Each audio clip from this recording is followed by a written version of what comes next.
Oi, pessoal, tudo bem? Espero que vocês estejam bem. Bom, eu estou aqui para falar sobre o dia do folclore, né, dia 22 de agosto.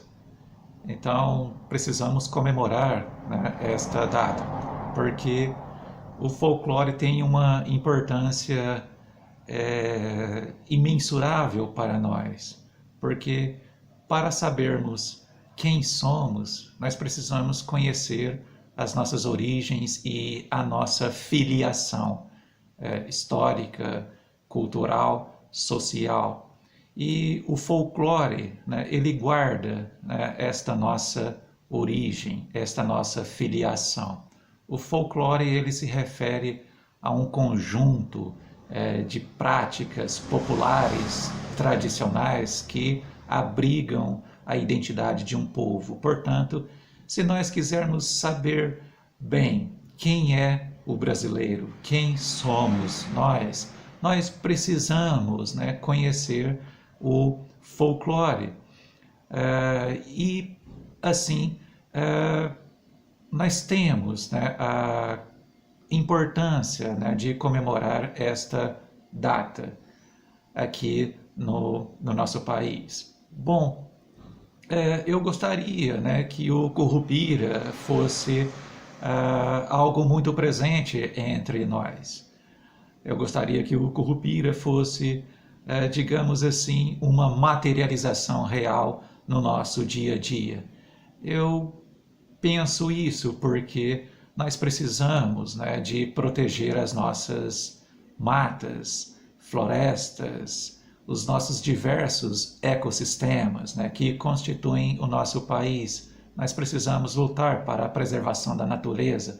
E o Curupira, né, este personagem do folclore brasileiro, ele é considerado um protetor da floresta e também protetor dos animais. Nós poderíamos pensar em outros personagens mitológicos que fossem importantes para nos ajudar atualmente para enfrentarmos os nossos problemas, os problemas da sociedade brasileira. E eu penso que talvez esses problemas possam ser concentrados em um único problema. Talvez a desunião e a desagregação, a atomização da sociedade brasileira. Como enfrentar tudo isso? Como enfrentar esse problema, né, de dispersão do povo brasileiro? Como se estivéssemos presos e orientados por um individualismo indiferente. Como enfrentar esse individualismo, essa indiferença que nos acomete atualmente? Bom, o folclore, ele tem uma resposta. Na verdade, o folclore é uma resposta. É isso que eu vou tentar mostrar para vocês agora. Bom, eu vou relacionar o folclore com outro movimento cultural, artístico e até político muito importante. Eu estou falando do movimento modernista brasileiro, né, que aconteceu em fevereiro de 1922. Por que eu vou fazer essa relação entre o folclore e esse movimento modernista, movimento artístico, cultural e que teve ressonâncias e consequências políticas? Bom, porque, entre outras coisas, o modernismo brasileiro ele se propôs recuperar o folclore como fonte de estudo para compreendermos e conhecermos o próprio Brasil. Então, o movimento modernista acreditava que a identidade brasileira estava preservada no nosso folclore, em sua diversidade regional. Eu vou destacar dois personagens do movimento modernista. Mário de Andrade, na literatura, na poesia, e Heitor Villa-Lobos, na música. Os dois, né, acabaram atuando no sentido de coletar, registrar manifestações folclóricas, trazendo essas manifestações folclóricas para, digamos assim, a cultura letrada, a cultura oficial que se fazia no Brasil neste momento da década de 1922. Mas antes de ir adiante, né, na apresentação de Mário de Andrade, de Heitor Villa-Lobos, é conveniente nós pensarmos o seguinte: como eu disse para vocês, a Semana de Arte Moderna, que aconteceu no Teatro Municipal de São Paulo, completa 100 anos em fevereiro do próximo ano, de 2022. É um marco significativo, um marco importante. Nós podemos até nos perguntar: será que o movimento modernista cumpriu bem, cumpriu satisfatoriamente os seus propósitos de preservar uma identidade cultural brasileira? Essa comemoração que ocorrerá dos 100 anos da Semana de Arte Moderna nos pede para nós fazermos esta reflexão.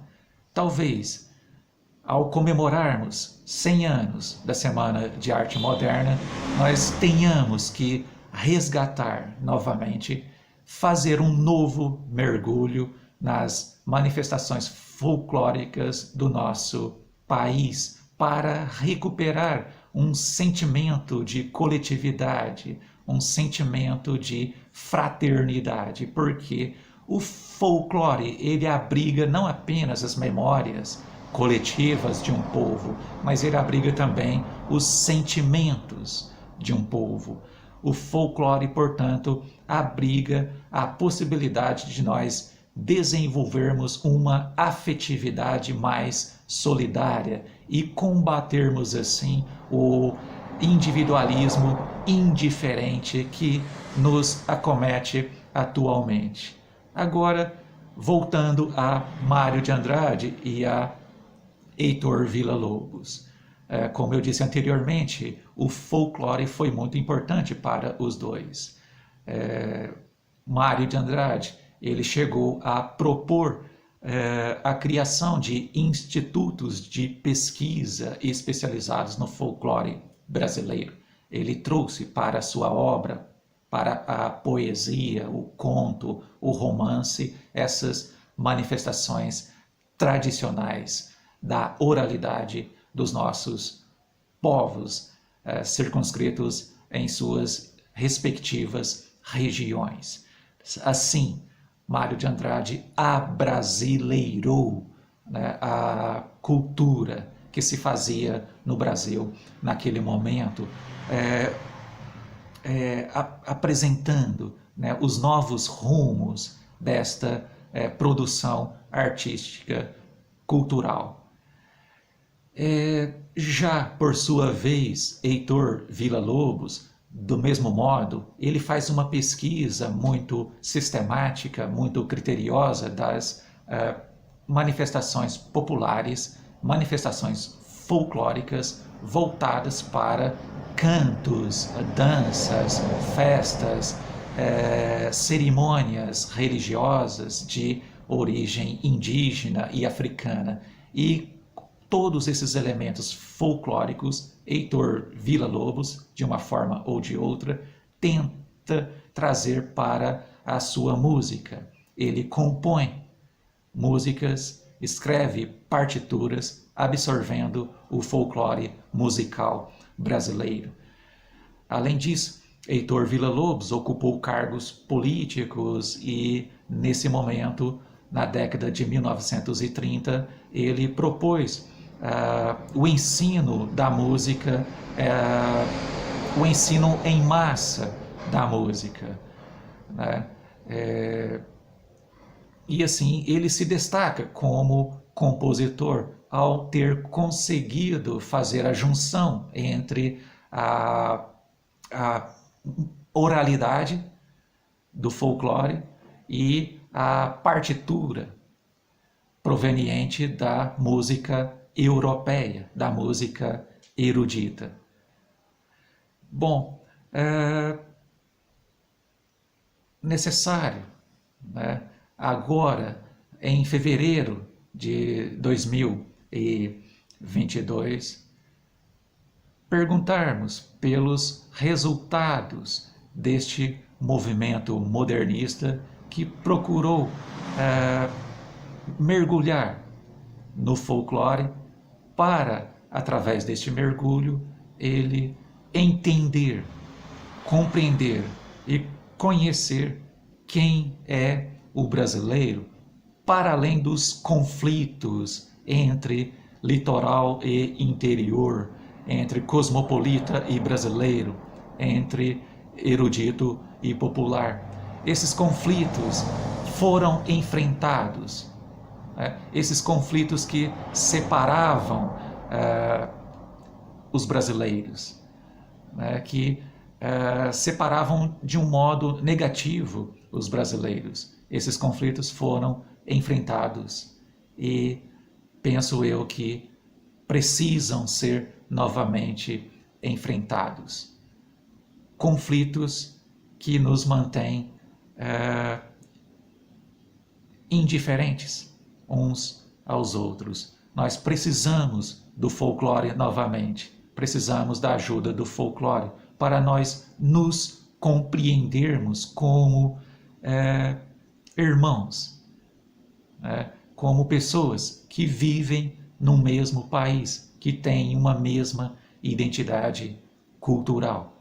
É necessário, portanto, celebrar o Dia do Folclore, agora em 22 de agosto, porque no folclore está a nossa origem, está também a nossa filiação. Exatamente aquilo que nos diz quem nós somos como povo, como nação. Assim eu termino a minha fala, espero que tenha contribuído de alguma forma. Um abraço a todos e viva o nosso folclore, viva a nossa identidade cultural, porque o folclore é a expressão da força e da importância do povo. Povo não como uma categoria ou realidade instituída, mas como uma realidade cuja atividade se dá espontaneamente no dia a dia, enfrentando as dificuldades da existência. Até mais, pessoal. Um abraço.